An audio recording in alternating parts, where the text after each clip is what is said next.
বজৰং দলে জব্দ কৰিলে চোৰাং গৰুসহ বাহন।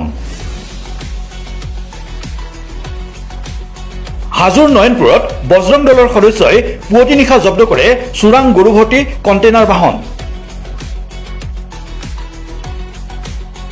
এক গোপন খবৰৰ ভিত্তিত বজৰং দলৰ সদস্যসকলে নয়নপুৰত গৰুসহ বাহন এখন জব্দ কৰে। 21টাকৈ চোৰাং গৰুসহ এখন বাহন হাজো আৰক্ষী থানাত চমজাই দিয়ে বজৰং দলৰ সদস্যসকলে। ঘটনা সন্দৰ্ভত চিন্তু আলী আৰু ৰফিকুল আলী নামৰ দুজনকৈ লোকক আটক কৰিছে হাজো থানাৰ আৰক্ষীয়ে। জব্দকৃত বাহনখনৰ নম্বৰ হৈছে AS25 FC 5844। এই চোৰাং গৰু সন্দৰ্ভত আৰক্ষীয়ে তদন্ত অব্যাহত ৰাখিছে।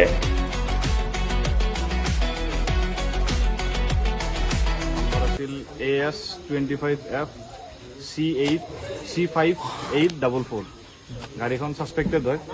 আমি গাড়ীখন দেখাওঁ। গাড়ীখন দেখাৰ পিছত আমি দেখা পাওঁ যে গৰু লৈ আহিছে। প্ৰায় 21টা গৰু আছে। গৰুকেইটা লওঁতে আমাৰ বিশ্ব হিন্দু পৰিষদ বজৰং দলৰ আমাৰ যিকেইটা লগৰ সতীৰ্থ আছে তেওঁলোকৰ লগত একেলগে আমি লগ হৈ কিনে ধৰোঁ।